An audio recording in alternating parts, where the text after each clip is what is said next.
जय श्री राम। आज रामायण के बालकांड का विस्तार से वर्णन करते हैं। संक्षिप्त लेकिन मर्म स्पर्शी है। आपके हृदय तक श्री राम के संस्कार, आदर्श सब कुछ पहुंच पाए। दशरथ विश्वामित्र का संवाद भी जिसमें शामिल है, श्री राम अहिल्या का भी, जनक विश्वामित्र और भगवान श्री राम और परशुराम जी का भी। अयोध्या में जब ऋषि विश्वामित्र ने राजा दशरथ से कहा, राजन, राक्षस मेरे यज्ञ में बाधा डाल रहे हैं, अपने पुत्र राम को 10 दिनों के लिए मुझे सौंप दीजिए। उस जमाने में साधु संत और ऋषि महर्षियों की बात को कोई टाला नहीं करता था और उनके एक आग्रह पे राजा दशरथ ने कहा, मैं 60,000 साल का बूढ़ा हूं, बड़े मनोरथ से पुत्र हुआ है, उससे दूरी सह न पाऊंगा। राम 16 वर्ष के भी नहीं है, मैं स्वयं साथ चलता हूं। इस पर विश्वामित्र क्रोधित हो गए। फिर महर्षि वशिष्ठ ने राजा दशरथ से कहा, राजन, इसमें राम का ही कल्याण है। वे नए अस्त्र शस्त्र विद्याएं सीखकर और ज्यादा क्षमतावान बन जाएंगे। ऐसा सुनते ही ऋषि की बात से दशरथ सहमत हो गए।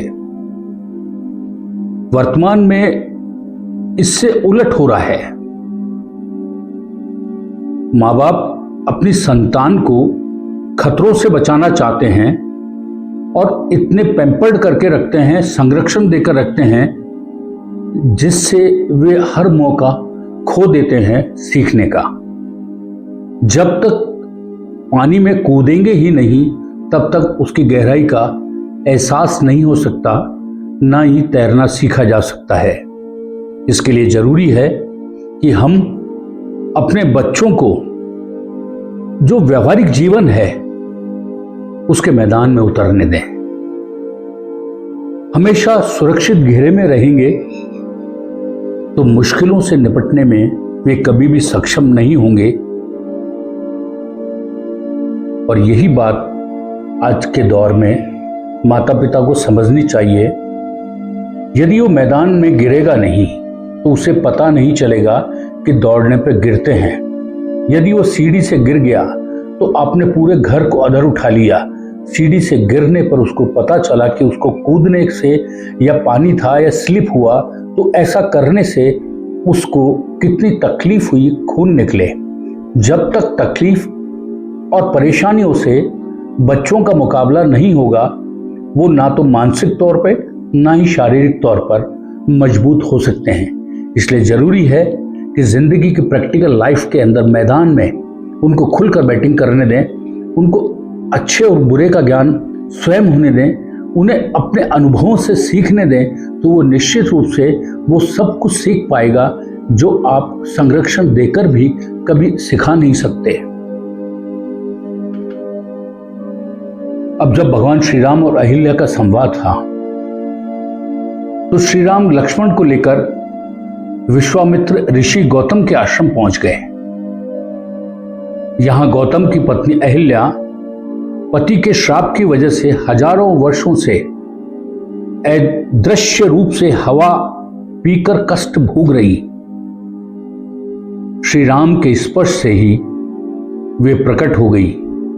अहिल्या ने कहा, नमः ते राम, आपके कारण मुझे पाप मुक्ति मिली है। भगवान श्री राम ने कहा, माते, यह आपके तप और धैर्य का फल है। मनुष्य से भूल हो सकती है, पर सत्य और तप हमेशा मुक्ति देते हैं। आप निशंक होकर अपने आश्रम में सुखपूर्वक निवास करिए।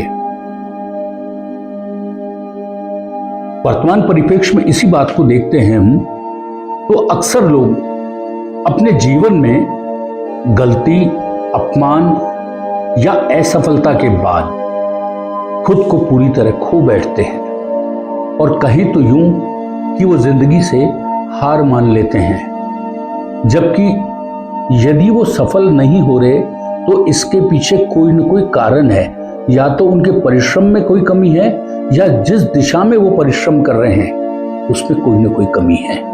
इसके लिए जरूरी है कि हम अपने धैर्य से रहें, तप और विवेक परिश्रम सही दिशा में काम करें तो निश्चित रूप से सफलता निश्चित होती है।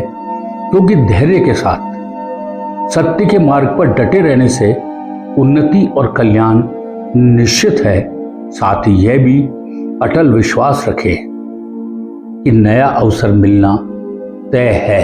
जब जनक राजा और विश्वामित्र जी का संवाद हो रहा था तो सीता स्वयंवर के लिए जनक दरबार में शिव धनुष लाया गया। इसे 8 पहियों वाले लोहे के बक्से में 5000 हट्टे कट्टे लोग मुश्किल से खींचकर ला पाए। सभा में सब सोचने लगे, ये धनुष भला कौन उठा पाएगा।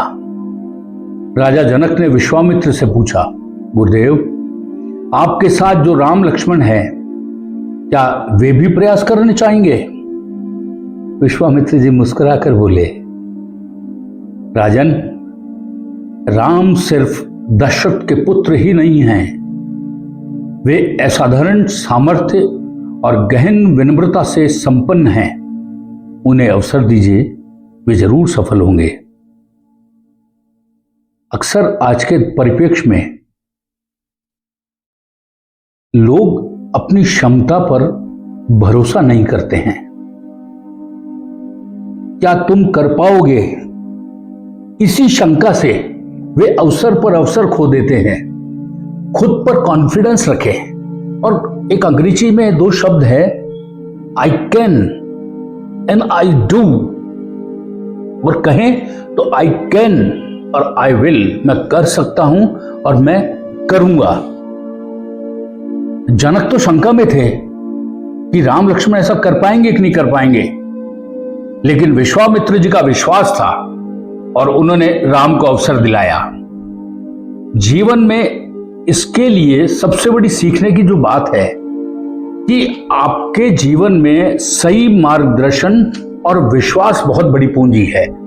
यदि आप सही डायरेक्शन में जा रहे हैं, सही लीडरशिप के साथ जा रहे हैं, सही व्यक्ति के साथ जा रहे हैं, तो निश्चित रूप से मान के चलिए असफलता किसी भी कीमत पर आपके नजदीक आ ही नहीं सकती है। बस अपनी विश्वास को पहचानो, अपनी ताकत पर भरोसा रखो, अपने लीडर के अनुसरण करके आगे बढ़ते जाओ तो सफलता का मार्ग स्वतः ही प्रशस्त होता जाएगा। अब धनुष आ गया शिव का, स्वयंवर चल रहा है सीता मां के लिए, सभी उसके अंदर असफल हुए जा रहे हैं।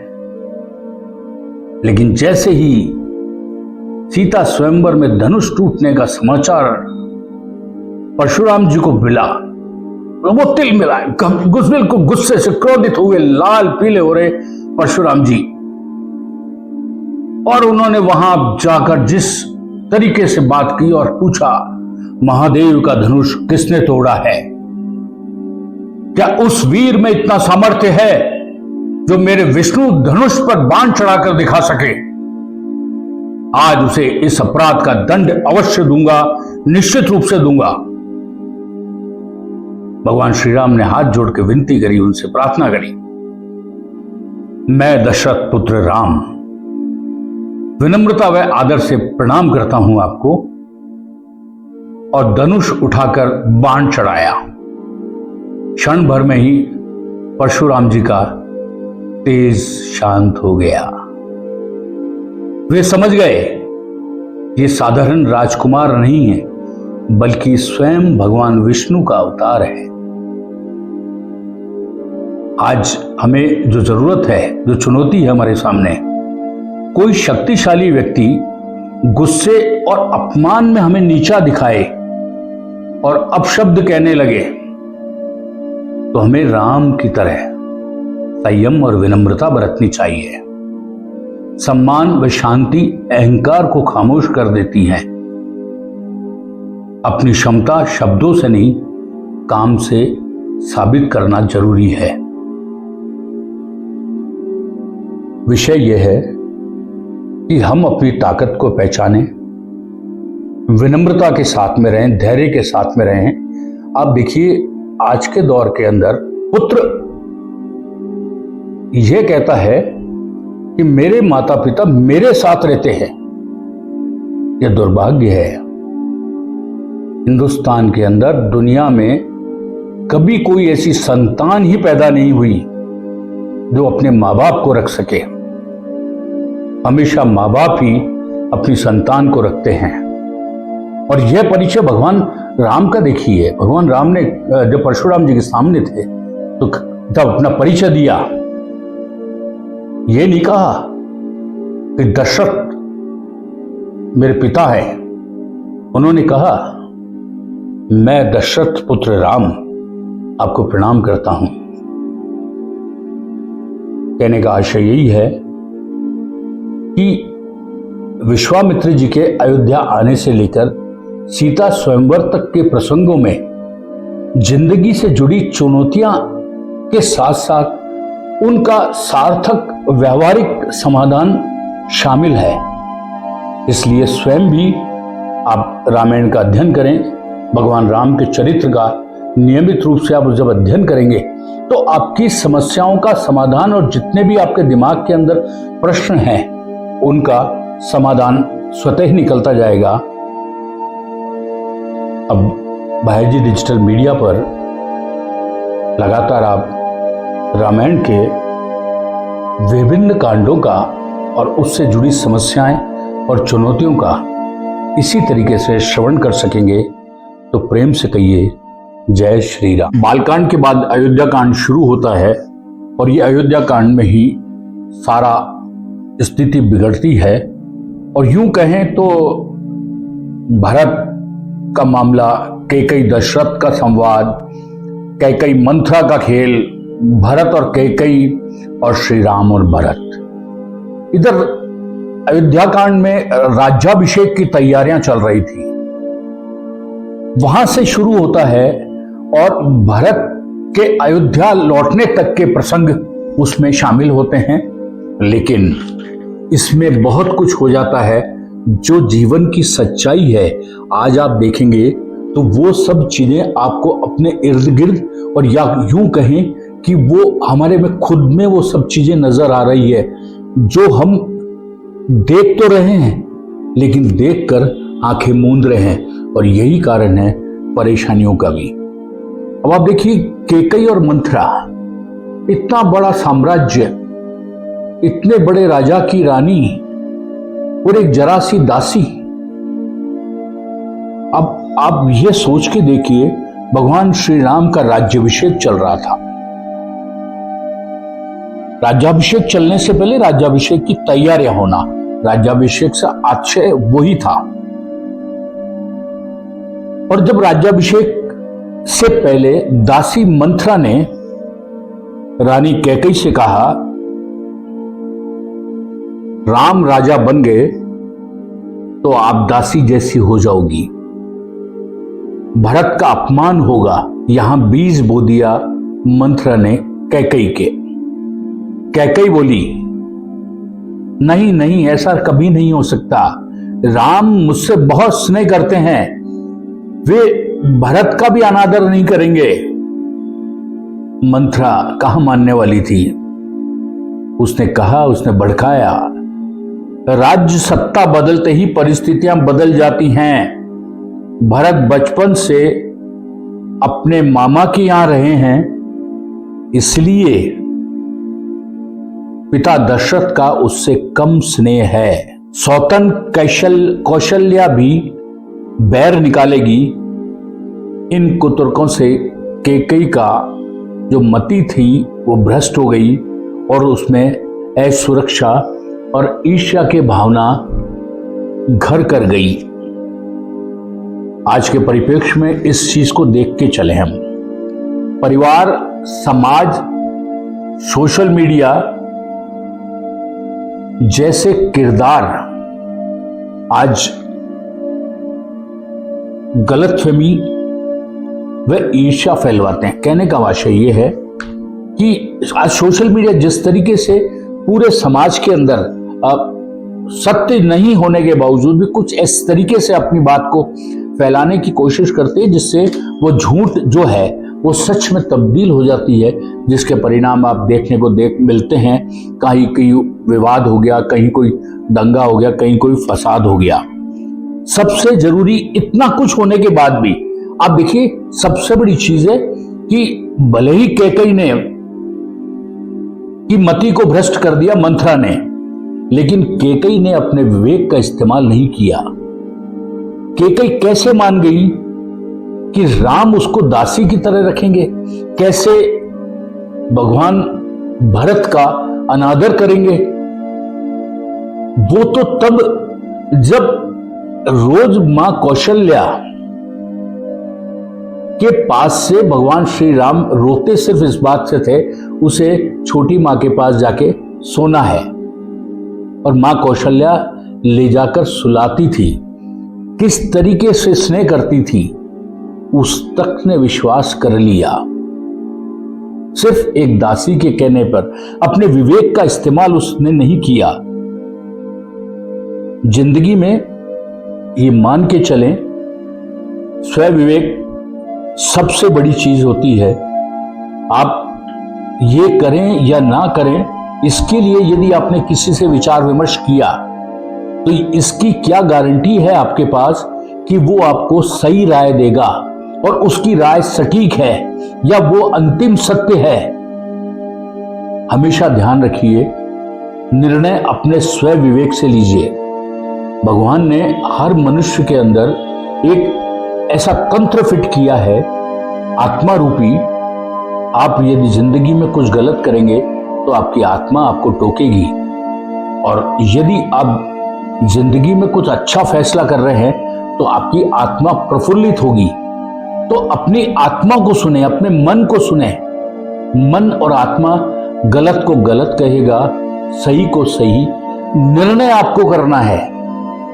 इसीलिए जरूरी है कि अपने स्व विवेक कर सबसे ज्यादा महत्वपूर्ण और जिंदगी में भूमिका अदा करने दो उसे।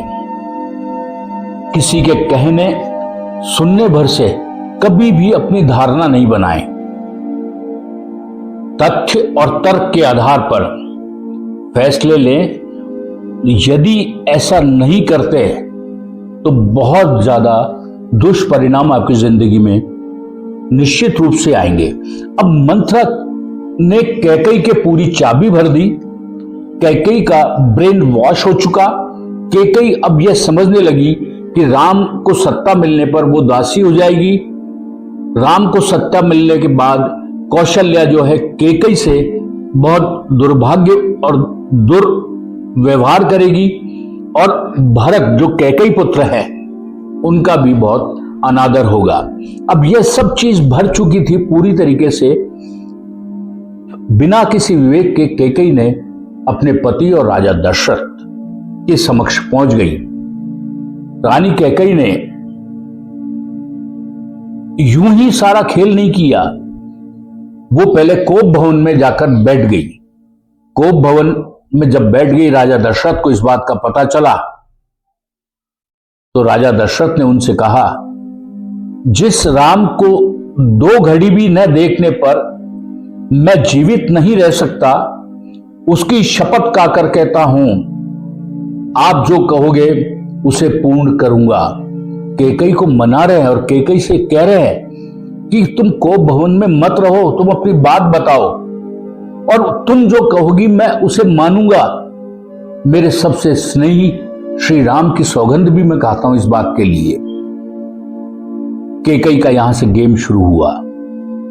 कैकेयी बोली, आपने 2 वर देने की प्रतिज्ञा की थी, वही चाहती हूं। पहला, राम का नहीं भरत का राज्याभिषेक। दूसरा, को 14 साल का वनवास। दशरथ कैकेयी से बात सुन के अवाक रह गए। उसके अनुनय विनय करने लगे और उनसे कहा कि कैकेयी ऐसा मत कहो, मैं वचन से बंधा हूं, इसलिए पहला वर मैं स्वीकार करता हूं, राम की जगह मैं भरत को राज्याभिषेक करने के लिए तैयार हूं। मैं कैकेयी तुम्हारे पांव पड़ता हूं, राम को शरण दे दीजिए, राम को वनवास मत दीजिए। देखिए, अब जब पुरानी प्रतिज्ञा और तत्काल भावनात्मक दबाव, राजधर्म में टकराव हो, तो उस समय करना क्या चाहिए? अब देखिए, इस परिस्थिति में नेतृत्व, राजा दशरथ तो पूरे राज्य के राजा थे, नेतृत्व की व्यवस्था थी वो। राजा दशरथ यदि इस समय दृढ़ता दिखाते, राजा दशरथ नीति विरुद्ध चीज को स्वीकार नहीं करते और असली ताकत सही समय पर ना कहने में है, यदि उस समय कैकेयी को ना कह देते तो मानिए यह सब प्रॉब्लम नहीं होती। अन्यथा ये मान के चलिए, जिस तरीके से राजा दशरथ उस समय ना नहीं कह पाए तो उनका मजबूत तंत्र भी पूरी तरीके से ढह गया। राजा दशरथ बहुत परेशान हो गए। वचन दिया था, वचन भी पूरा करना है, क्योंकि प्राण जाए पर वचन न जाए, रघुकुल रीत सदा चली आई, यही बात है। और इसी कारण से वो दोनों वर कैकेयी को दिए। कैकेयी उसके बाद ही कोप भवन से बाहर निकली। अयोध्या के दूत ने जिस तरीके से तुरंत कैकेय्या देश में प्रस्थान का समाचार सुनाया, तो भरत शत्रुघ्न ने 7 रातों की यात्रा को नियमित करके 8वें दिन अयोध्या पहुंच गए। पिता दशरथ को कक्ष में न पाकर जब भरत ने माता कैकेयी से कारण पूछा तो उन्होंने वृत्तांत सुना दिया। ऐसा सुनकर भरत ने आक्रोश में कहा, क्योंकि भरत भगवान राम से ज्यादा किसी से प्यार नहीं करते थे, उससे ज्यादा सम्मान भरत किसी का नहीं करते थे। उन्होंने कहा, यदि श्री राम आपको माता के रूप में न देख रहे होते तो अभी आपका त्याग कर देता। मैं ऐसे राज्य को ठोकर मारता हूं, मैं वन में अपने निष्पाप भ्राता को वापस लौटा लाऊंगा और उनका दास बनकर रहूंगा। भरत और राम का स्नेह ऐसा ही था। कभी कभी हमारे शुभ चिंतक गलत तरीका अपनाकर हमें लाभ पहुंचाते हैं। उस स्वजन को उसी गलती का एहसास जरूर करा दें। अनुचित लाभ को तुरंत अस्वीकार कर दें। जहां तक संभव हो उसे सुधारने की कोशिश करें। अब आप देखिए कितनी बड़ी बात भरत जी ने कही अपनी मां कैकेयी से कि ऐसी सत्ता तो मैं ठुकराता हूं, ऐसी सत्ता मुझे कोई मतलब नहीं है, मेरे लिए तो भगवान श्री राम से बड़े कुछ कोई है ही नहीं। यदि राम आपको माता नहीं कहते तो मैं भी आपका त्याग कर देता। यानी अब देखिए भाई भाई का प्रेम आज क्या स्थिति है। एक जमीन के छोटे से टुकड़े के लिए, एक अपने पिता की वसीयत के लिए, एक कमरा ज्यादा एक कमरा कम, दीवार बीच में खींचने को लेकर लड़ाई, और भाई भाई कोर्ट कचहरी के अंदर खड़े हैं और पूरे परिवार की थू हो रही है। भरत विलाप कर रहे थे, बहुत पीड़ित थे कि भगवान राम अयोध्या चले गए, उनसे रहा नहीं जा रहा है। उस दृश्य की कल्पना करके देखिए कि वो दृश्य कैसा होगा जब भरत वहां से आए अपने नाना के यहाँ से और वो चले गए भगवान श्री राम, और उसके बाद उनकी पीड़ा देखिए। आप समझ की कोशिश किए, उस दृश्य को एक बार अपने दिमाग में लेके आ रहिए। माँ से विवाद होता है, माँ से बातचीत बंद कर दी जाती है, उधर भगवान राम जा चुके हैं और भरत बिल्कुल यूं इस तरीके से अपनी सुध बुद्ध खो बैठे हैं और वन में निकल पड़े हैं। तब वहां मुलाकात अपने बड़े भाई भगवान श्री राम से भरत की होती है। वन में जैसे भरत ने श्री राम को देखा तो उनके आंसू निकल पड़े, वो फफक फफक कर रो पड़े कि क्या ये स्थिति हो गई। उसमें उनका तो कोई दोष ही नहीं है, उनको ऐसा राज्य नहीं चाहिए, उन्हें राम चाहिए, मुझे मेरा राम चाहिए। और वो उधर से उनके आंखों के जो आंसू थे वो इस तरीके से निकल रहे थे, श्री राम ने एक पल भी नहीं लगाया। श्री राम की आंखों में भी वो आंसू इस तरीके से आ गए, लेकिन राम ने अपने आंसुओं को रोक लिया। दोनों भाई गले एक दूसरे के लिपट गए और वो बार बार आग्रह करने लगे कि तुम चलो भैया मेरे साथ, वापस चलो, अयोध्या चलो, नहीं चलते तो मैं भी आपके साथ वन के अंदर ही रहूंगा। भरत ने रोते रोते कहा, मैं आपके चरणों में सिर रखकर याचना करता हूं प्रभु, आप अपना राज्य ग्रहण करिए। श्री राम कहते हैं, अपने भाई को समझाते हैं, अपने आप को नियंत्रित करते हैं। महाराज दशरथ बहुत लोगों के सामने हम दोनों के लिए अलग अलग दो आज्ञाएं देकर स्वर्ग सिधारे हैं। पिता ने हमारे हिस्से में जो दिया है हम उसी का उपभोग करना चाहिए। मृत्यु साथ ही चलती है, साथ ही बैठती है, मनुष्य के साथ ही वापस लौटती है। इसलिए तुम शोक का त्याग करो, करुणा रहे पर नियम और मर्यादा पहले है। सहानुभूति दिखाएं, प्रक्रिया न तोड़े, यही उचित है। अवसर जरूर आएगा, इंतजार करें। अपने छोटे भाई को खूब समझाया और साफ तौर पे बताया कि पिता की जो आज्ञा है उसके पालना हमें करनी है और उस आज्ञा का हमें अवहेलना नहीं करना चाहिए।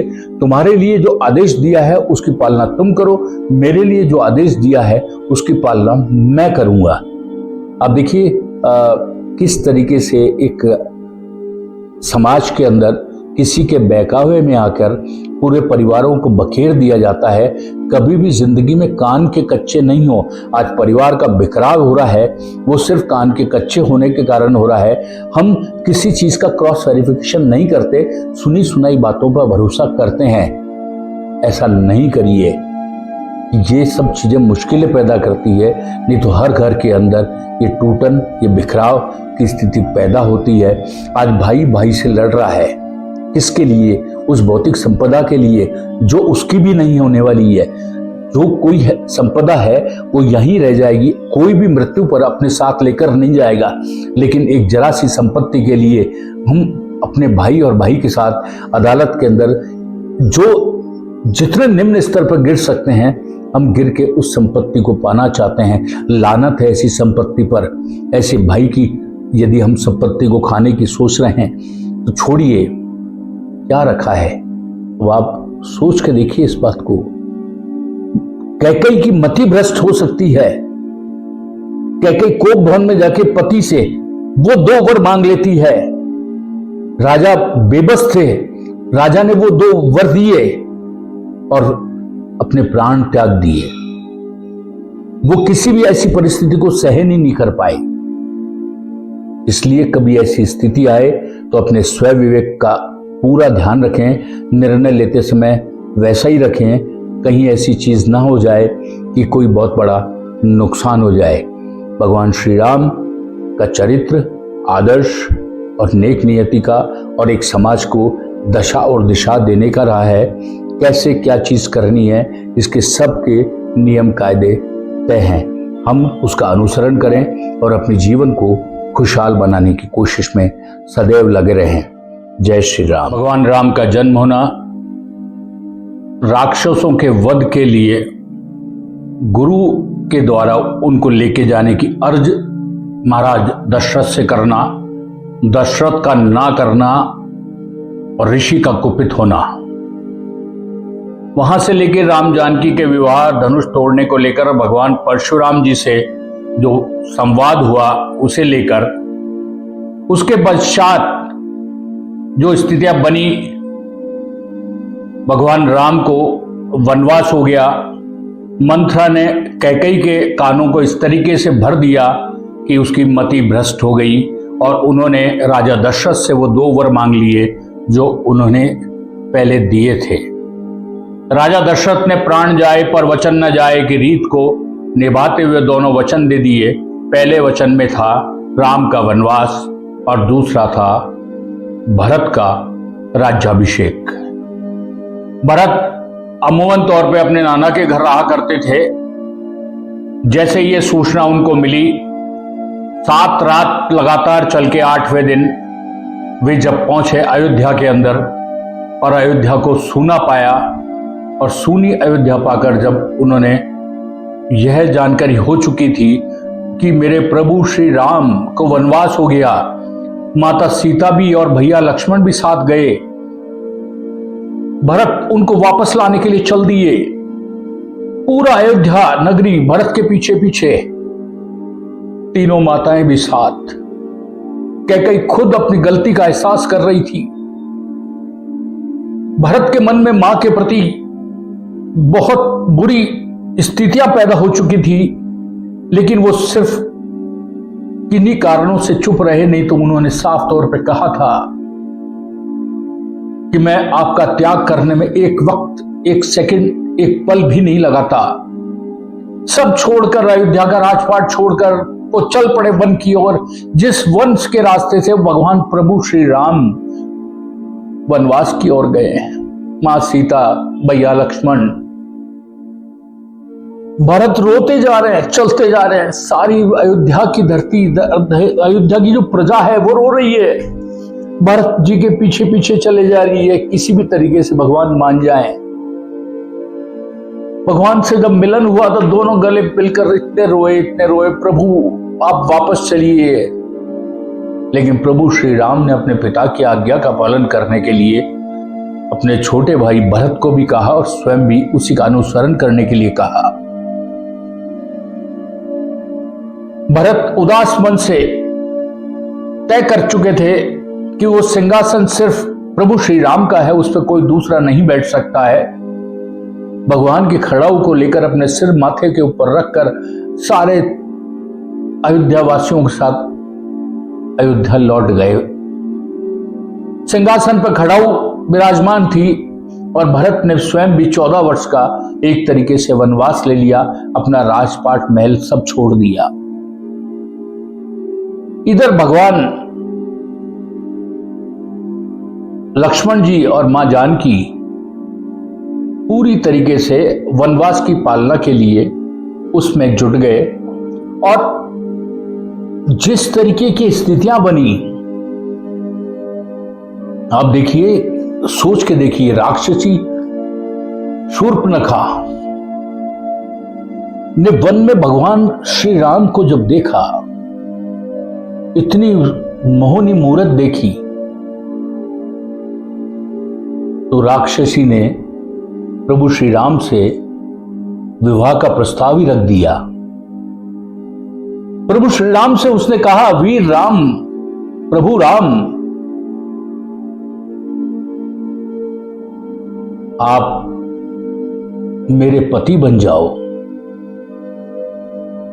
प्रभु श्री राम थोड़े मुस्कुराए, उन्होंने कहा, मैं तो सीता का पति हूं, आपको पाना संभव ही नहीं है। लेकिन प्रभु श्री राम ने हंसी के लहजे में कहा, मेरे भ्राता लक्ष्मण अविवाहित हैं, आप उनके पास जाएं।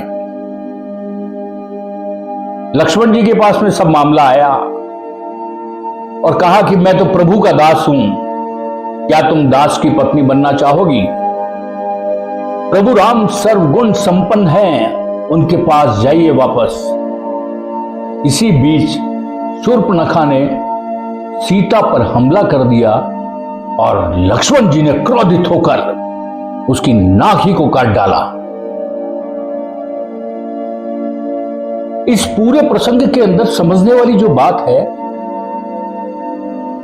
कि रिश्तों की सीमा को भूलकर दूसरे के अधिकार में हस्तक्षेप करना और अस्वीकृति को अपना अपमान समझ लेना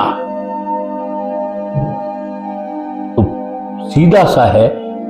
हर व्यक्ति को आज के दौर में भी मर्यादा और बंधन का सम्मान ही परिवार और समाज को संतुलित रख सकता है।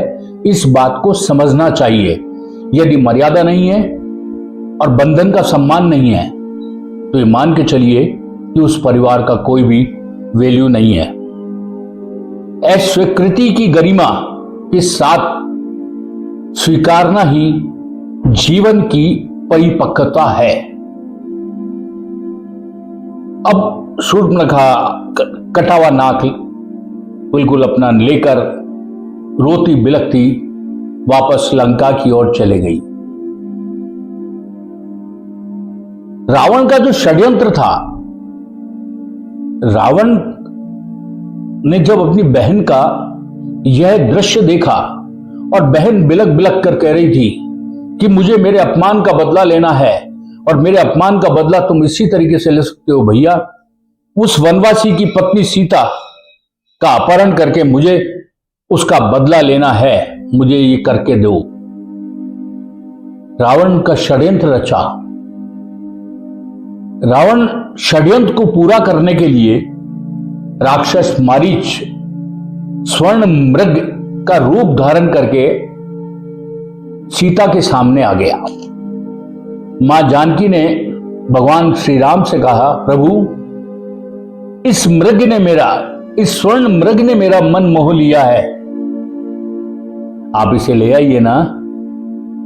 लक्ष्मण जी दिव्य दृष्टि वाले थे और वो इसमें कुछ न कुछ षड्यंत्र देख रहे थे और लक्ष्मण जी ने संदेह भी जताया, भैया मैं तो समझता हूं इस मृग के रूप में यह मारीच नाम का राक्षस तो आया है। प्रभु श्री राम मां जानकी के लिए अपने प्राण निछावर करते थे, उनकी एक बात एक आग्रह को कैसे टाल सकते थे। प्रभु श्री राम ने कहा, सीता की इच्छा पूरी करना भी उतना ही जरूरी है जितना राक्षसी का नाश करना है। तुम जैसा कह रहे हो यदि वैसा ही है तो मुझे उस राक्षस का वध करना ही चाहिए। प्रभु श्री राम और लक्ष्मण का बीच का ये संवाद हुआ। इसमें कभी कभी क्या होता है कि अपनी तीव्र इच्छा पूरी करने के लिए जोखिम उठाकर किसी संकट में पड़ जाना। मां जानकी ने स्वर्ण मृग की बात कही, लक्ष्मण जी ने संदेह भी जताया और आग्रह भी किया और उनको अलर्ट भी किया, लेकिन उस इच्छा पूरी करने के लिए भगवान उस मृग के पीछे चले गए। अब गहराई की जो बात है रामायण में, इस प्रसंग से प्रेम साहस देता है, प्रेम मजबूत बनाता है, प्रेम ताकतवर बनाता है, प्रेम कभी भी कमजोर नहीं बनाता। लेकिन जोखिम और सुरक्षा इन दोनों का आकलन करके यदि कदम बढ़ाया जाए तो कोई तकलीफ नहीं होती है। यदि उस स्थिति के अंदर उसको भांप कर यह दृश्य समझ लिया जाता तो मां सीता का अपहरण कभी भी नहीं होता। अब चूंकि यह पूरा मायावी षड्यंत्र चल रहा था, कोई स्वर्ण मृग जैसी कोई चीज नहीं थी, वो राक्षस ने ही अपना रूप धारण किया और श्री राम के बाण मारते हुए मारीच जो उनकी सोच थी उसी के अंदर भगवान प्रभु राम के बिल्कुल स्वर की तरह स्वर मिलाया, हे सीते हे लक्ष्मण। यह आवाज सुनकर सीता मां घबरा गई। मां जानकी ने लक्ष्मण जी से कहा, प्रभु श्री राम अवश्य किसी संकट में फंस गए हैं, भैया आप तुरंत जाकर उनकी रक्षा करो।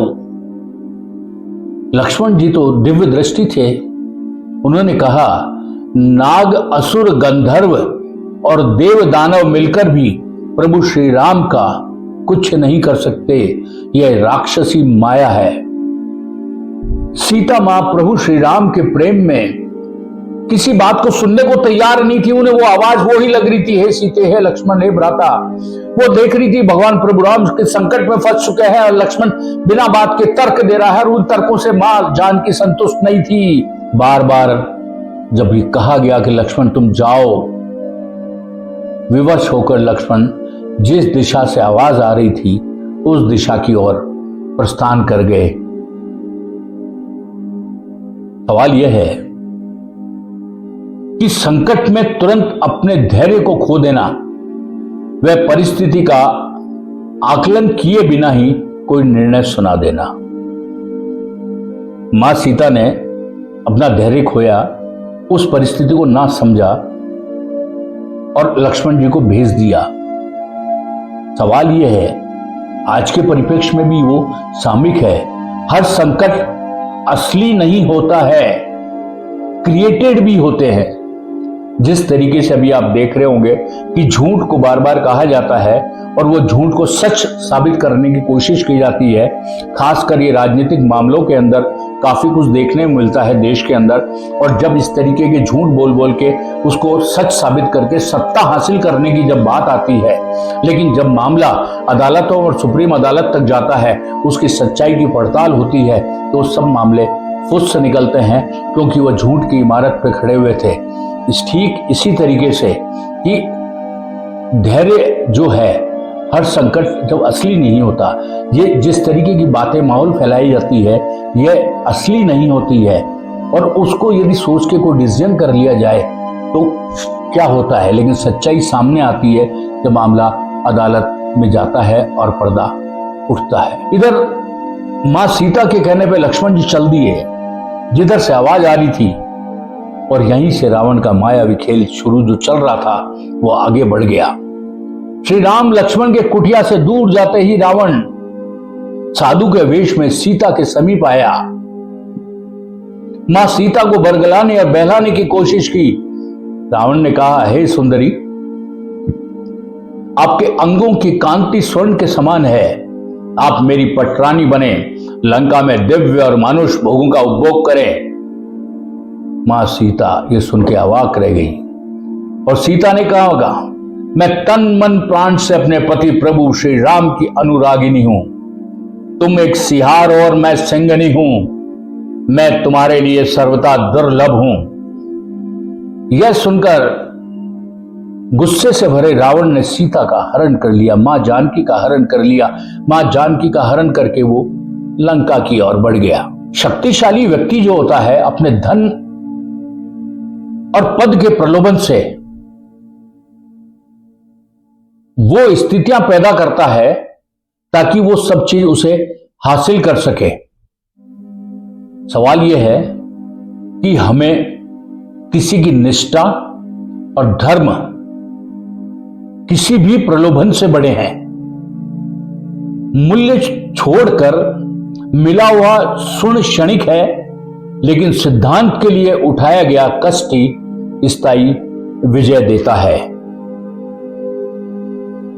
राम का मां सीता, मां जानकी की बात को मानना, उस स्वर्ण मृग के पीछे जाना, लक्ष्मण जी का आग्रह करना, उस आग्रह को नहीं मानना, मां सीता के कहने पे चले जाना, रावण का वेश बदल के आना, मां सीता का हरण कर लेना, इन सब से समझ वाली ये बात है कि परिस्थितियों को देखें, असली और नकली को समझें, षड्यंत्र और सच्चाई के अंदर भेद समझें, व्यक्ति को पहचानें, तभी ये सभी चीजें संभव है जो वर्तमान परिप्रेक्ष्य में समाज से लुप्त होती जा रही हैं और हम हर किसी पर आंख बंद करके भरोसा करते हैं। अब आप देखिए हम किस तरीके से नुकसान उठा रहे हैं। यदि हम आज की स्थिति को देखें, आपके पास में ऑनलाइन पे फोन आता है कि आप सेक्स एक्सटॉर्शन और इसके अंदर फंस गए हैं, आप डिजिटल अरेस्ट हैं, आपने इस तरीके का अपराध कर दिया,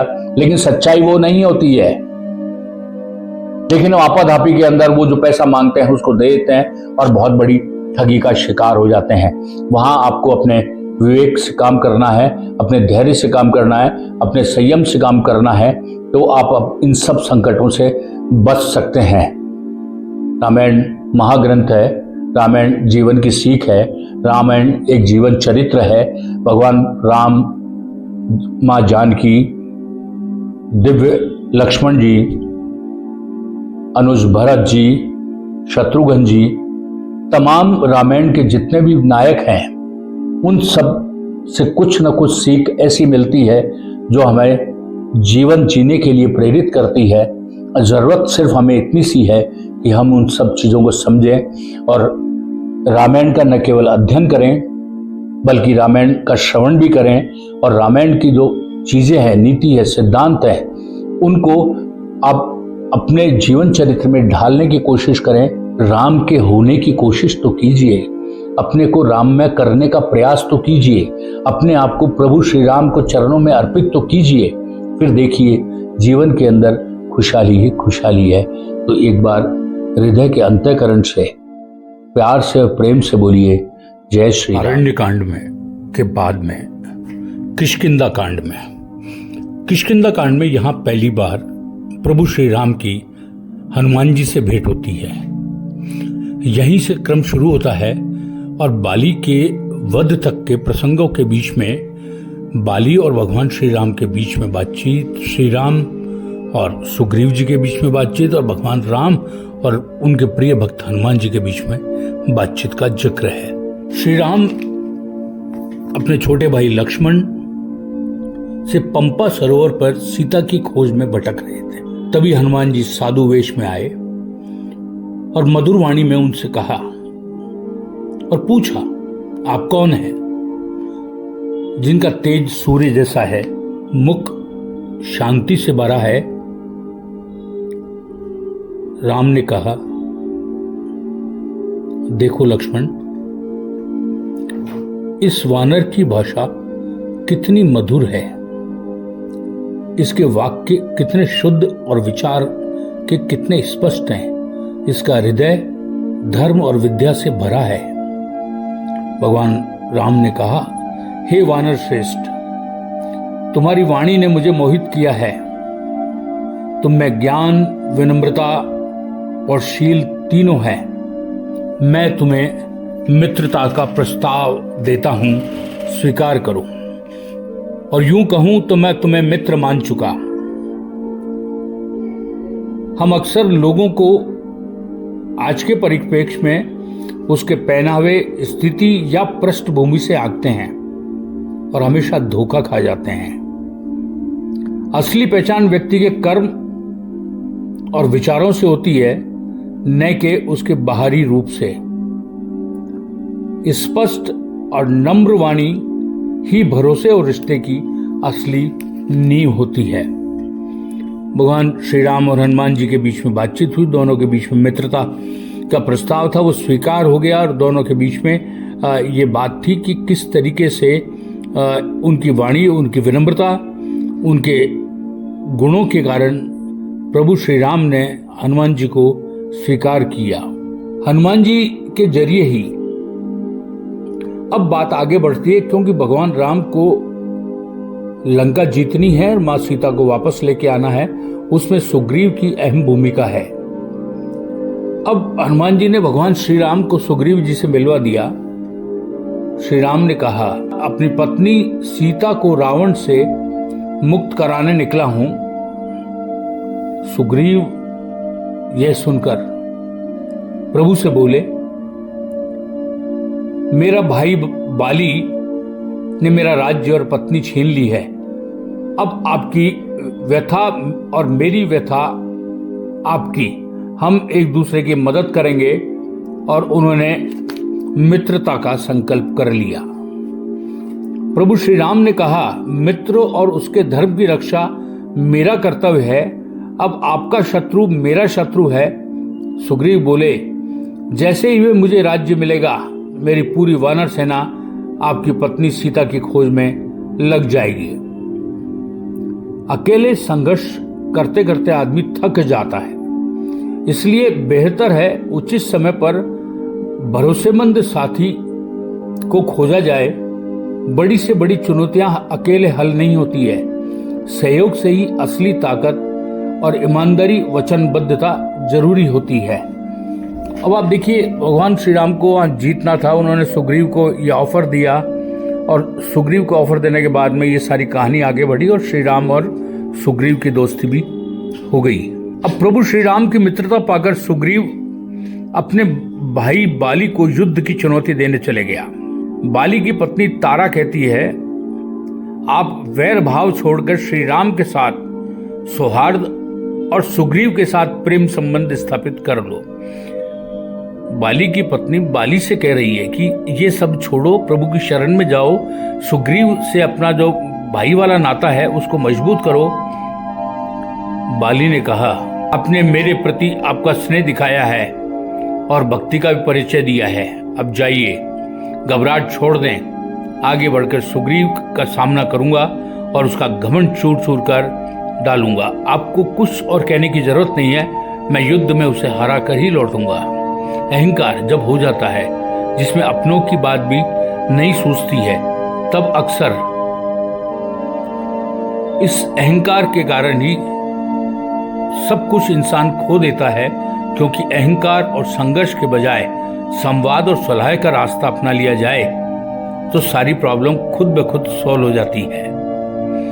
अब यहाँ बाली ने खूब समझाया माँ तारा ने, लेकिन उसके समझ में नहीं आया और उसका अहंकार जो था वो उसको झुकने नहीं दे रहा था। और ये अहंकार ही, अब आप देखिए, बाली अपने छोटे भाई की पत्नी सुग्रीव की जो पत्नी है उसको ही हर कर ले गया और उसको राज्य से बाहर कर दिया। उसका जो सारा राज्य था वो छीन लिया। लेकिन अहंकार सबको मरवा देता है। अब आप देखिए, अब भगवान श्री राम और बाली की मुलाकात होती है। भगवान श्री राम बाली का वध करते हैं और घायल बाली उस अवस्था में कहता है, प्रभु श्री राम, आप क्षत्रिय हैं, धर्म पालक कहे जाते हैं, आपको अकारण मेरा वध क्यों किया? यह धर्म और शौर्य के विरुद्ध है। मेरी शत्रुता तो सुग्रीव से थी, आप क्यों बीच में आए? प्रभु बड़ी विनम्रता से कहते हैं, हे बाली, आपने भाई की पत्नी को छीन कर धर्म का उल्लंघन किया है। जो पुरुष अपनी कन्या, बहन अथवा छोटे भाई की स्त्री के पास दूषित मंशा से जाता है, उसका वध करना ही उसके लिए उपयुक्त दंड है। मैं अयोध्या का राजकुमार हूं, अधर्मी को दंड मेरा राजधर्म है। कहने का आशय, शक्तिशाली व्यक्ति भी धर्म के विरुद्ध है तो उसे भी दंड देना चाहिए, अन्यथा किसी के साथ भी हो, धर्मनिष्ठ व्यक्ति का कर्तव्य है कि वो इसका जवाब दे। अब देखिए, किष्किंधा कांड में भगवान प्रभु को माँ सीता की खोज में जाने से पहले दो कोहिनूर मिले। एक मिले हनुमान जी महाराज, दूसरे मिले सुग्रीव जी। यानी यहाँ मित्रता में मित्रता का साथ देना और मित्रता के लिए उचित व्यक्ति का चयन करना आज के समय की यही एक सबसे बड़ी चुनौती है कि आप जिस पर भरोसा कर रहे हैं क्या वो भरोसे लायक है, या आप अपनी तकलीफ किसी को बता रहे हैं तो उस तकलीफ को सॉल्व करने के बजाय कहीं वो पीछे से खंजर तो नहीं घोंप रहा है। सवाल यही है। अब आप देखिए, दूसरे की पत्नी का हरण करना, यानी बाली ने तो रिश्तों को तार तार कर दिया, अपने छोटे भाई की पत्नी को ही हर लिया, जो समाज में आज हम रोज देख रहे हैं। यह मति भ्रष्ट का एक उदाहरण भी है और यह अपने बल का अहंकार भी है। बाली इस तरीके का अहंकार नहीं करता तो प्रभु श्री राम के हाथों मारा नहीं जाता। बहरहाल, आज के जीवन में, आज के समय में, आज की परिस्थिति में हमें हम इन सब चीज़ों का ध्यान रखेंगे तो ही हम राम के बताए पथ पर चल सकेंगे और अपने जीवन को राममय कर सकेंगे, अपने घर को अयोध्या बना सकेंगे। यही है किष्किंधा कांड। भरत जी वनवास में भगवान राम को लेने गए, लेकिन वे नहीं आए और प्रभु श्री राम ने उन्हें पिता को जो वचन था उसे निभाने का नसीहत देकर उन्हें वापस अयोध्या लौटा दिया। इधर यहां से ही शूर्पणखा का लक्ष्मण के द्वारा नाक काटे जाना, मां जानकी का अपहरण हो जाना और लंका को ले जाना, यह सब आपने देखा। रामायण के कितनी सारी सीख लिए हुए ये सारे ऐसे वृतांत हैं जो हमेशा हर जिंदगी में हर व्यक्ति के साथ हर पल पूरी तरीके से करीब से जुड़े होते हैं। इनमें बहुत सारी जीवन की सीख है। हर चीज, हर एक आपको जीवन में कुछ ऐसी बातें सिखाती है जो आपके चारित्रिक निर्माण और आपके व्यक्तित्व एवं कृतित्व को हमेशा निखार लाती है। अब आप देखिए, मां जानकी का अपहरण हो गया और भगवान राम बहुत ज्यादा व्यथित हैं, लक्ष्मण जी भी बहुत ज्यादा व्यथित हैं और सब जगह मां जानकी को ढूंढने के प्रयास कर रहे हैं। हनुमान जी महाराज से उनका परिचय होता है, हनुमान जी से मित्रता होती है, सुग्रीव की उसमें एंट्री हो जाती है, बाली का वध होता है और सुग्रीव जी की पूरी वानर सेना जो है वो भगवान राम के साथ में मां जानकी को ढूंढने में लग जाती है। ये सारी चीजें होने के बाद में अब इस पूरी महारामायण का सबसे महत्वपूर्ण हिस्सा और जीवन के लिए सबसे ज्यादा सीखने की जो चीजें हैं वो हनुमान जी महाराज का लंका में प्रवेश करना, लंका में जो कुछ किया उन्होंने, और उसके बाद में वहां से लौटने तक की जो सब चीजें थी वो सुंदरकांड में मौजूद है। भगवान हनुमान जी महाराज, पवन पुत्र की जय। हनुमान जी महाराज को हमेशा शक्ति याद दिलानी होती है, वो शक्ति याद दिलाई जाती है उनकी भक्ति से। हनुमान जी महाराज बहुत ही साधारण तरीके की भक्ति से प्रसन्न होने वाले होते हैं, लेकिन जो मन में मैल लेकर दूसरों को दुखी देकर फिर हनुमान जी के शरण में जाता है वो कभी सफल नहीं होता, क्योंकि हनुमान जी पहले उसका ब्रेन वॉश करते हैं, उसकी गंदगी दिमाग से हटाते हैं, उसके बाद में उसको ट्रैक पर लेके आते हैं, लेकिन ट्रैक पर गंदे रहते हुए हनुमान जी उसकी कभी बात भी नहीं सुनते। अब आप देखिए हनुमान जी पहुंच चुके हैं लंका में, अशोक वाटिका के नीचे मां जानकी बैठी हुई है और रावण सीता का संवाद चल रहा है। अशोक वाटिका के अंदर सीता जी विराजे हुए थे और रावण थक हार चुका था, इतने दिन से लगातार प्रयास कर रहा था, लेकिन मां जानकी के आगे उसकी एक भी नहीं चल पा रही थी। वो बहुत क्रोधित था और उस क्रोध के अंदर ही मां को वो धमकाने पहुंच गया। रावण ने कहा, पराई स्त्रियों के पास जाना या बलात् उन्हें हर लाना राक्षसों का सदा ही धर्म रहा है। जो दुष्कर्म करते हैं, जो पाप करते हैं, वो पाप को ही अपना पुण्य मानते हैं, और ठीक रावण भी वैसा ही कर रहा था। मां जानकी ने कहा, सुन रावण, जैसे तुम्हारी स्त्रियां तुमसे संरक्षण पाती है उसी तरह तुम्हें दूसरों की स्त्रियों को भी रक्षा करनी चाहिए। पराई स्त्रियां चपल पुरुष को विनाश तक पहुंचा देती है। रावण ये सुनने के बाद में वो सुनने की स्थिति में नहीं था, वो तिलमिला उठा और फिर रावण ने कहा, यदि 2 महीने में आपने मुझे पति नहीं स्वीकार किया तो मैं मृत्युदंड दे दूंगा। मां जानकी किससे घबराए?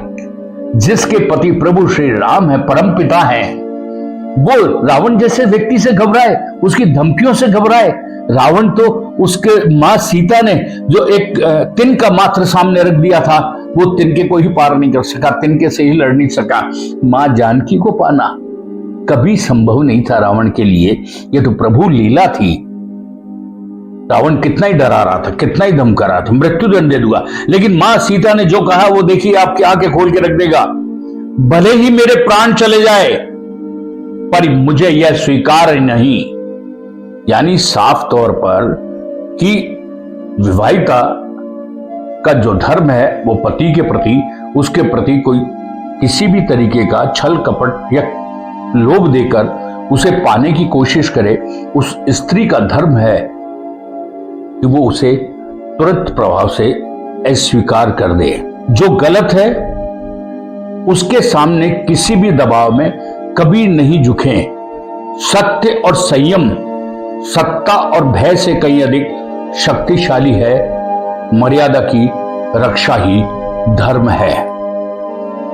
अब रावण कुपित होकर वापस वहां से चले गया। सीता जी का जवाब सुनने के बाद अशोक वाटिका के अंदर हनुमान जी की एंट्री हो चुकी थी। हनुमान जी साथ बैठे हुए थे और सीता की खोज के लिए जिस मकसद से आए थे वो घर घर खोजने में लगे हुए थे और अंत में वे अशोक वाटिका में मां जानकी के उनको दर्शन हो गए। बोलो हनुमान जी महाराज की जय। हनुमान जी ने माता को देखते हुए कहा, माता मैं प्रभु श्री राम का दूत। सीता बोली, रावण का संहार करके मेरे पति मुझे कब देखेंगे? इस वर्ष का यह 10वां महीना है। वर्ष पूरा होने तक न आए तो मैं प्राण त्याग दूंगी। हनुमान जी आंखों में आंसू ले आए माता की दशा को देखकर और उन्होंने कहा, मां आप आज्ञा दे दो, अभी पीठ पर बिठाकर आकाश मार्ग से ले जाता हूं। मां जानकी श्री रामदूत की बात सुनकर कतई अचरज में नहीं थी, क्योंकि उन्हें विश्वास था जो दूत यहां आया है वो कितना शक्तिशाली है। मां जानकी ने कहा, नहीं, मुझे प्रभु श्री राम ही लेने आएंगे और मैं उन्हीं के साथ जाऊंगी। दोस्तों, जिंदगी के अंदर कठिन दौर हो और पहाड़ से मुश्किल हो तो कभी भी अपना धैर्य नहीं खोना चाहिए। जितनी बड़ी चुनौती होगी ना, उतना ही बड़ा धैर्य और संयम ही वांछित फल देता है। सुरक्षित रास्ता भी वही होता है जो विवेक से लिया गया होता है, न कि जल्दबाजी से। अब हनुमान जी महाराज वहां से मां ने उतार के प्रभु को मुद्रिका दी। हनुमान जी उसको लेकर अब चले। अब रावण और हनुमान का हो गया सामना आमना, यानी रावण को यह बता दिया कि वो जिसका दूत है, हनुमान जी तो उसका सिर्फ एक कार्ड बराबर है, विजिटिंग कार्ड है। वो जब इस तरीके से पूरी लंका को दहन कर सकता है तो सोच के देखो, जब वो स्वयं प्रभु श्री राम यहां होंगे तो रावण तुम्हारा क्या होगा। पूरी लंका जल गई हनुमान जी महाराज। और जिस समय अशोक वाटिका के अंदर वो फल तोड़ तोड़ के सारे पूरे उपवन को बिल्कुल तहस नहस कर दिया, तो मेघनाथ ब्रह्मास्त्र में बांधकर हनुमान जी को रावण के दरबार में ले आया। रावण ने पूछा, आप कौन हैं, क्यों आए हैं? हनुमान ने बिल्कुल विनम्र तरीके से कहा, मैं माता सीता की खोज में आया हूं। सीता हर रूपिणी अधर्म का फल आपको शीघ्र मिलेगा। अपने भाइयों पुत्रों समेत पूरी लंका को मौत के मुंह में न झोंके। हनुमान जी ने कहा, जो तुमने किया है वो बहुत गलत किया है। तुम्हारा कुल सब कुछ खत्म हो जाएगा, लंका खत्म हो जाएगी, कोई भी किसी भी तरीके का इंसान नाम की चीज लंका में नहीं बचेगी। अब यह सुनते ही हनुमान जी से, अब जिसने त्रैलोक्य हो उस रावण ने किसको नहीं हराया, बलशाली, शक्तिशाली, विद्वान, लेकिन अधर्म के राह पे चलते ही उसकी बुद्धि का क्षय हो गया। और क्रोधित होकर रावण बोला, इस वानर का वध कर दो। लेकिन वहीं विभीषण जी भी मौजूद थे।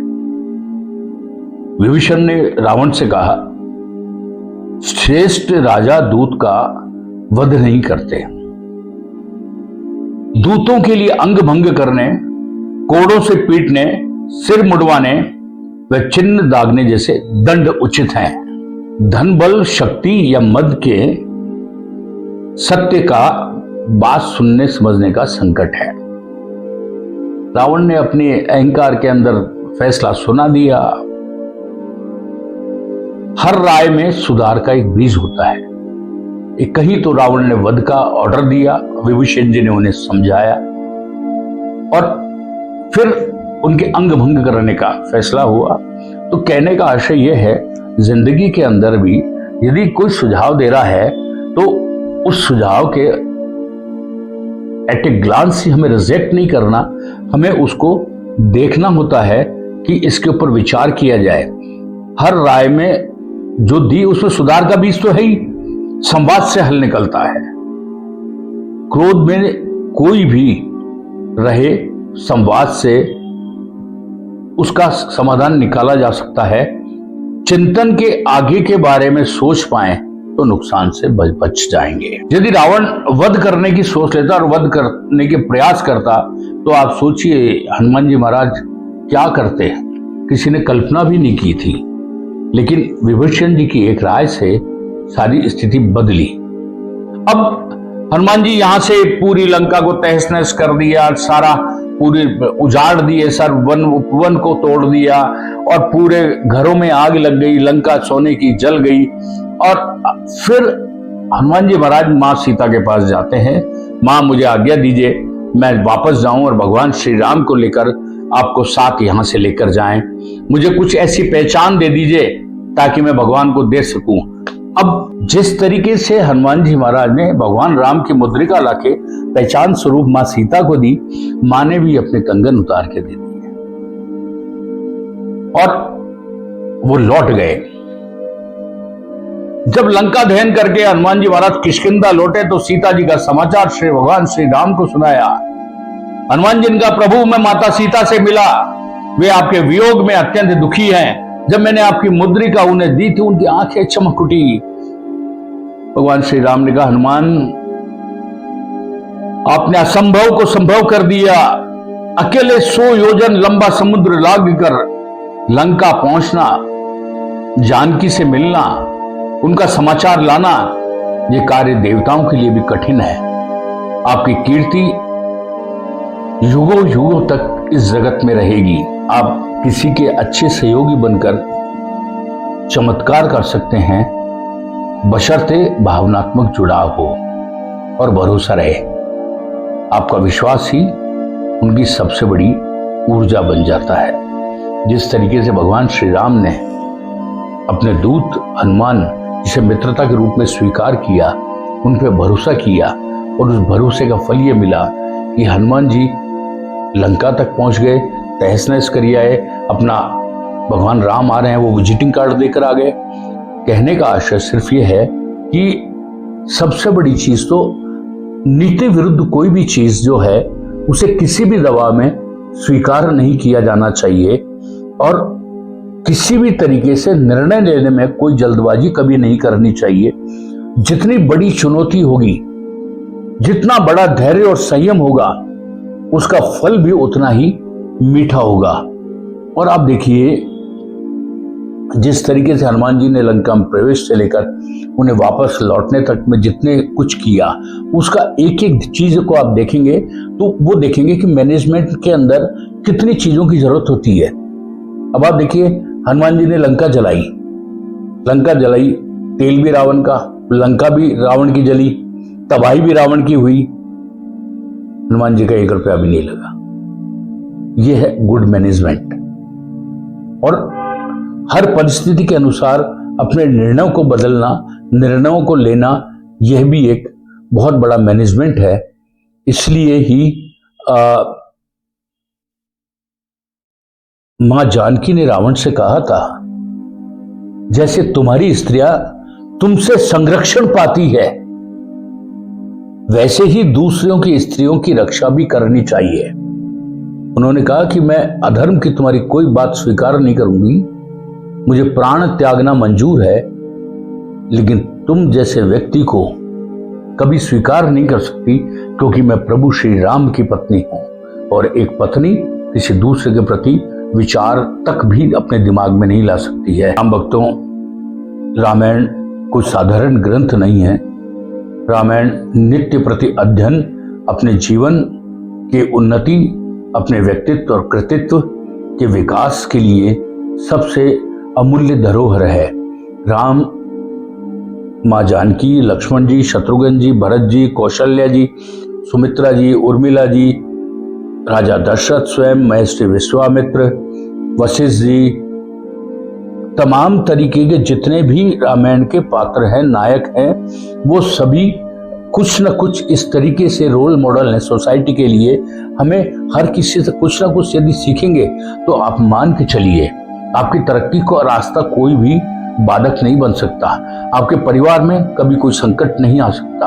आपके भाई भाई के अंदर जो प्रेम है वो कभी खत्म नहीं हो सकता। आप सिर्फ मन से अपने मैल को निकालें और प्रेम से बोलें जय श्री राम, जय श्री राम। शुरू होता है युद्ध कांड। सुंदर कांड से पूरा होने के बाद में हनुमान जी लौट जाते हैं, प्रभु श्री राम से मिल जाते हैं।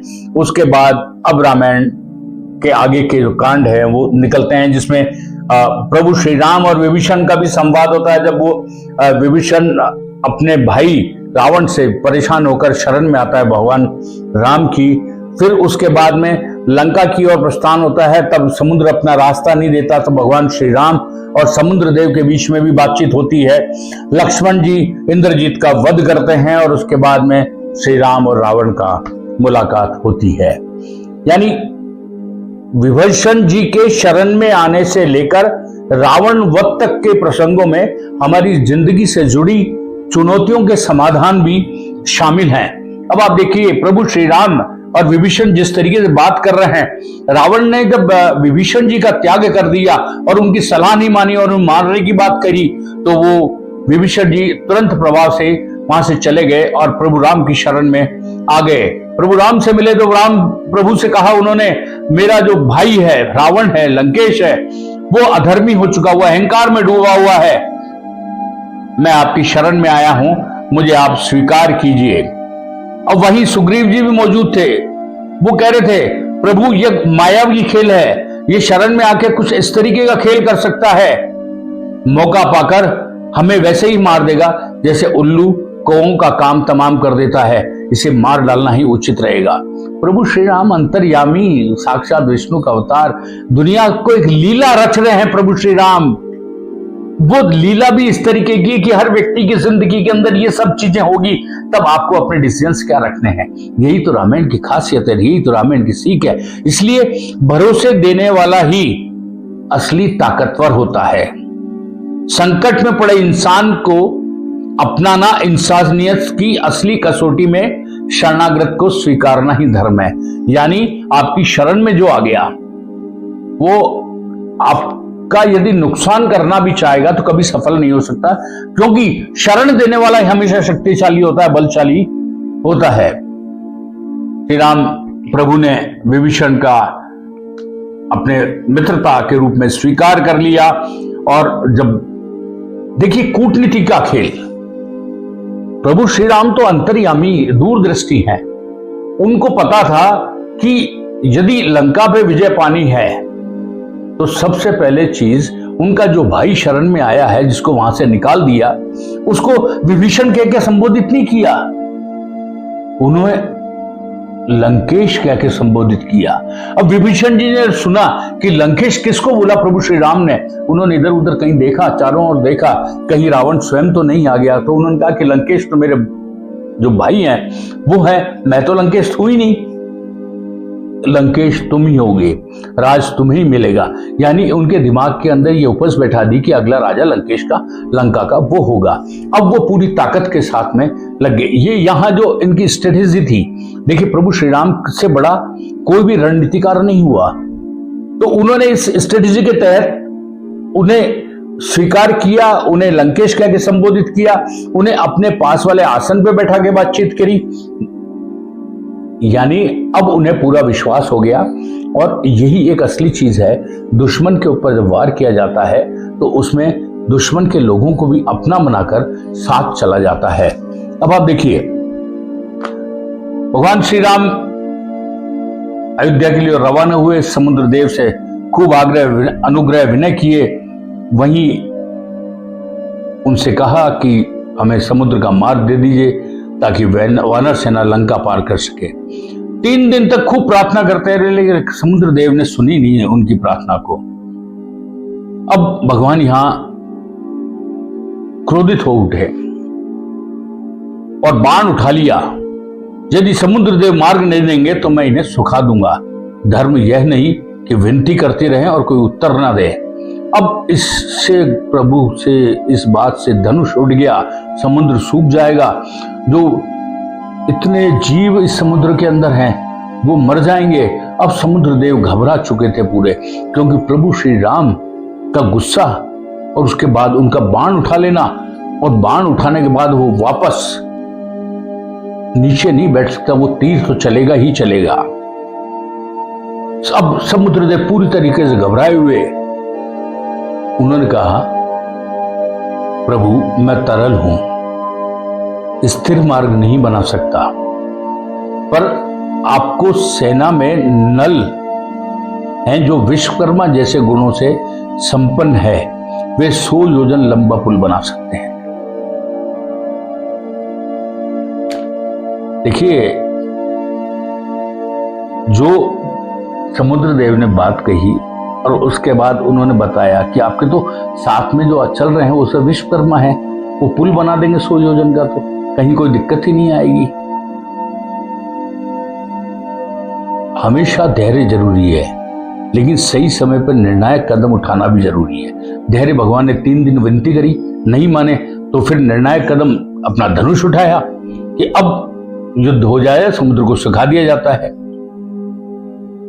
हर असंभव कार्य छोटे छोटे व्यवहारिक उपायों से लेकिन संभव हो जाता है। उन्होंने समुद्र देव बाहर आए, उन्होंने अपनी व्यवस्था बताई और ये बताया कि आपके साथ कौन है, उनसे आप 100 योजन लंबा पुल बना लीजिए। बस फिर क्या था, वानर सेना लग गई। हर पत्थर के ऊपर श्री राम लिखा, पत्थर तैरते गए, पुल बनता गया और सारा काम हो गया। और युद्ध में जब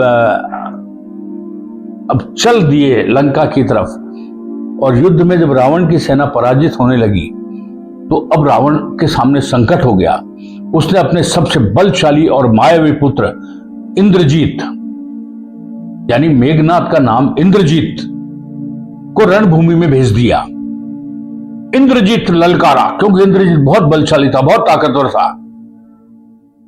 लक्ष्मण, मेरे धनुष से छूटे तेज धार वाले पंखधारी बाण आज तुम्हारे प्राण लेकर ही रहेंगे। तुम्हारी कवच पृथ्वी पर जा गिरेगा, धनुष में धूल छिटक जाएगा। लक्ष्मण जी यहां से बहुत जोर से उन्होंने कहा, जो काम किया ही नहीं उसके लिए व्यर्थ क्यों डींगे हाँक रहे हो। उसके बाद भीषण युद्ध में लक्ष्मण जी ने इंद्रजीत का वध कर ही डाला।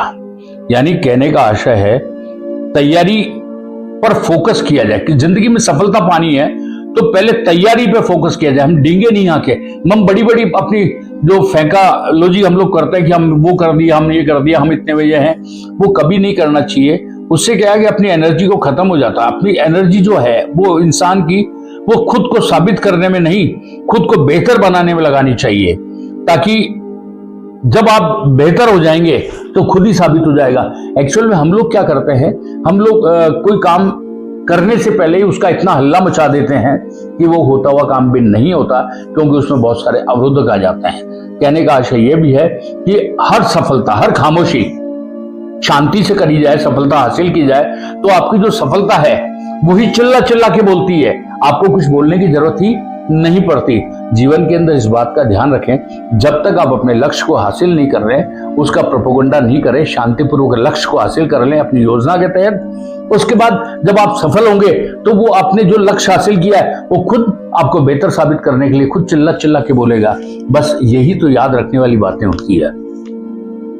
अब इंद्रजीत का निधन हो चुका, भगवान राम के जो अनुज हैं लक्ष्मण जी महाराज, शेषावतार, उन्होंने उसका वध कर दिया। अब युद्ध में लक्ष्मण के घायल होने पर श्री राम ने रावण पर शक्तिशाली आघात किया। सफलता ऐसे नहीं मिलती। सफलता हम ये सोच के लिए एक सेकंड में, लक्ष्मण जी भी घायल हो गए थे, लक्ष्मण जी मूर्छित हो गए थे। लक्ष्मण जी को किस तरीके से बचाया गया वो आप सभी को पता है। संजीवनी कौन लेके आए? पवनपुत्र लाए। अब पवनपुत्र को ये नहीं पता पहाड़ के ऊपर कि सुमेरु पर्वत पर कौन सी संजीवनी है, पूरा पर्वत उठा के लिए आए वो। यानी वफादारी, स्वामी भक्ति ये हनुमान जी महाराज में थी, पर शक्तिशाली जो आघात किया उससे उनका मुकुट कटकर गिर गया और धनुष छूट गया। श्री राम बहुत क्रोधित हुए और उन्होंने कहा कि रावण, आज मैं तुम्हें जीवित छोड़ रहा हूं ताकि कल लौट कर युद्ध कर सको। रावण दोबारा युद्ध में उतरा और ललकारा उन्हें कि आज तुम्हारा वध कर दूंगा। अहंकार में डूबा हुआ रावण, उसको कोई मतलब नहीं था। वो ये जानता था कि वो जो कुछ भी कर रहा है वो उसका अहंकार करवा रहा है, लेकिन वो उससे झुकने को तैयार नहीं था। और उनके दिमाग में बैठा था कि वनवासी जो आया है वो बिना वानर और भालुओं को साथ लेकर आया है, ये क्या युद्ध करेगा, क्या युद्ध में जीतेगा। किसी को कम आंकना सबसे बड़ी मूर्खता होती है। रावण ने भी वही किया।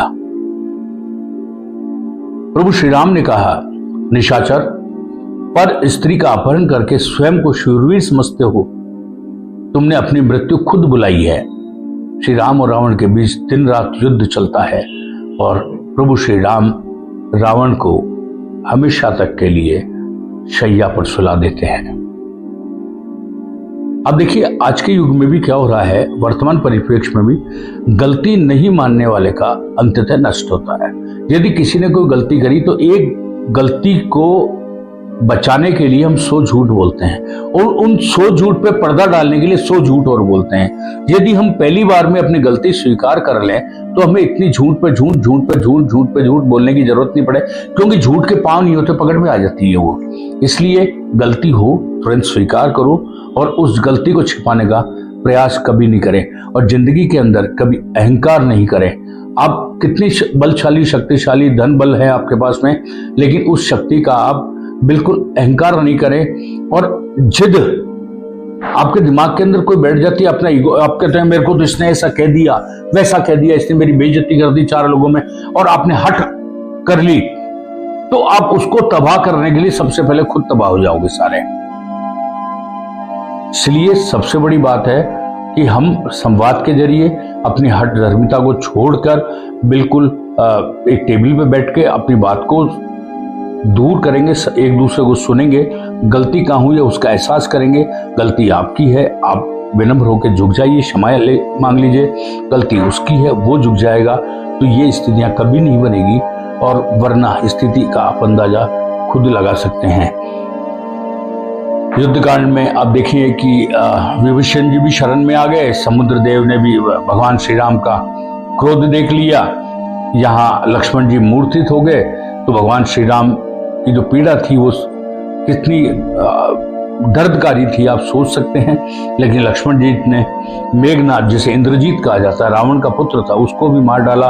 तो प्रभु श्री राम ने अहंकार रूपी रावण को वध करके यह बता दिया कि कोई भी व्यक्ति कितना भी बलशाली हो, कितना भी ताकतवर हो, वो कुछ समय झूठ के सहारे चलकर कुछ हासिल करने का प्रयास कर सकता है, लेकिन सफलता उसको कभी नहीं मिल सकती है। तो आप भी ध्यान रखें जीवन में इन सब चीजों का। जय श्री राम।